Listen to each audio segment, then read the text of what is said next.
Alright, here we are again. We're finished up Genesis chapter 28, right? We're talking about Jacob was sent away because Esau was seeking out after to kill him because Jacob stole Esau's birthright and stole his blessing of the firstborn son. So their mother and father sent Jacob out before Esau come back home from hunting because he was looking to kill or looking to do harm to Jacob. He said, once my parents take care of my parents, once they pass, I'm going to hunt him down. Okay, so now they sent Jacob out and they told him to go.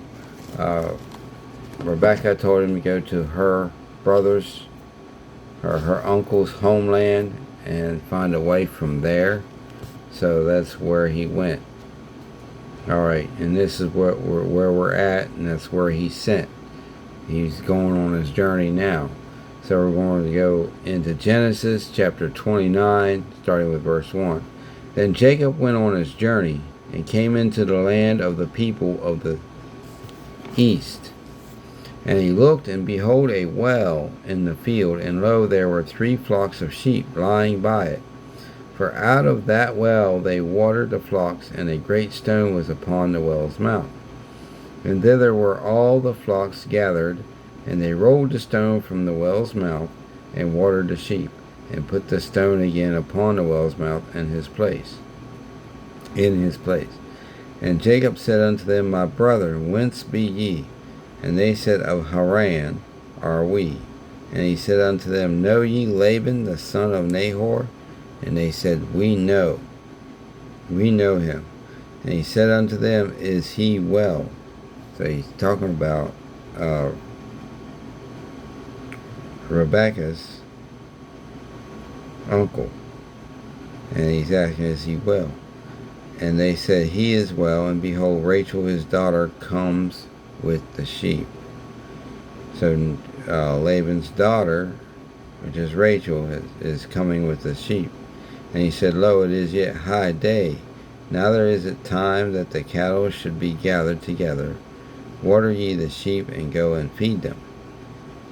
And they said, We cannot until all the flocks be gathered together, and until they roll a stone from the well's mouth. Then we water sheep. So they have to wait.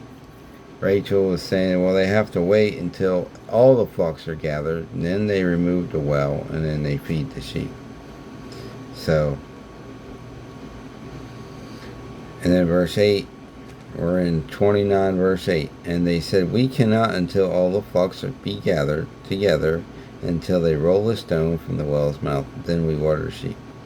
Verse 9, And while he yet spake with them, Rachel came with her father's sheep, for she kept them. Right? Verse 10, And it came to pass, when Jacob saw Rachel, the daughter of Laban his mother's brother, and the sheep of Laban his mother's brother, that Jacob went near and rolled the stone from the well's mouth, and watered the flock of Laban his mother's brother. And Jacob kissed Rachel, and lifted up his voice and wept. So he saw Rachel, how beautiful she was, knowing she's Laban's daughter, which is his mother's brother's daughter, which makes her his cousin. Right? But this, you gotta understand, this is the Old Testament, right? So now you can't marry your first cousin anymore. This is way back when God told him to be fruitful and multiply. Right? Verse 12. And Jacob told Rachel that he was her father's brother, and that he was Rebekah's son, and she ran and told her father. And it came to pass, when Laban heard the tidings of Jacob his sister's son, that he ran to meet him, and embraced him, and kissed him, and brought him to his house. And he told Laban all these things. And Laban said to him, Surely thou art my bone and my flesh.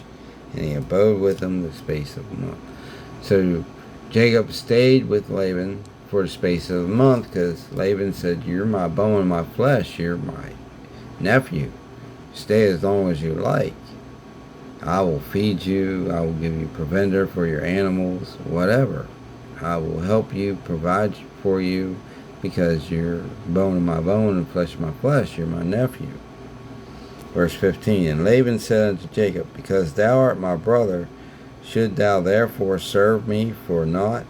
Let me, what shall thy wages be? So Laban's saying, well, I don't want you serving me for nothing. You know, yeah, I'm giving you free room and board, but I got to pay you something for the work that you're doing, right? Verse 16, and Laban had 2 daughters. The name of the elder was Leah, and the name of the younger was Rachel. And Leah was tender-eyed, but Rachel was beautiful and well-favored. So Leah had tender eyes, but she wasn't as beautiful as Rachel.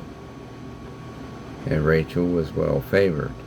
And Jacob loved Rachel, and said, I will serve thee 7 years for Rachel, thy younger daughter. And Jacob's just saying, instead of paying me, I will serve you 7 years if you'll let me marry your daughter. I don't want no money. I just want your daughter. Right? 7 years. He must have really liked Rachel. Right? Verse 19. And Laban said, it is better that I give her to thee than that I should give her to another man. Abide with me. So basically, I better give it to you, someone who I know is going to take care of her, someone from the family. Verse 20. And Jacob served 7 years for Rachel, and they seemed unto him but a few days for the love he had for her. He loved her so much that those 7 years wasn't nothing. Right? And Jacob said unto Laban, give me my wife, for my days are fulfilled, that I may go in unto her. So he's told Laban, like, okay, I'm ready for my wife, ready to get to know her, you know, come into her, which means to have sex with her. And that's how they were married. In the Old Testament, when they went in to one another and had sex, that's was a bond of marriage in God's eyes. Right? That was Old Testament, though.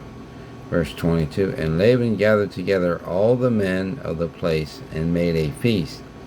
And it came to pass in the evening that he took Leah's daughter and brought her to him, and he went in unto her. So they had a feast and celebrate, and it's like their wedding day, right? And Laban gave unto his daughter Leah Zilpah his maid for a handmaid, right? It came to pass in the evening that he took Leah his daughter and brought her to him, and he went in unto her, right? He took Leah, not Rachel. And Laban gave unto his daughter Leah Zilpah his maid for a handmaid, right? And verse 25, and it came to pass that in the morning, behold, it was Leah, and he said to Laban, what is this thou hast done unto me? Did not I serve thee for Rachel? Wherefore then hast thou beguiled me?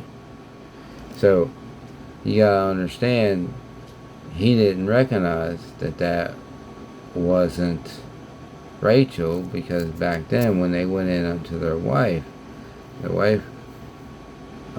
was complete darkness. They had a veil over their face, so he couldn't tell who it was. That's how they had sex back then, because that's just how it's done. It's done in modesty. It's for making children, not for fun. Amen. So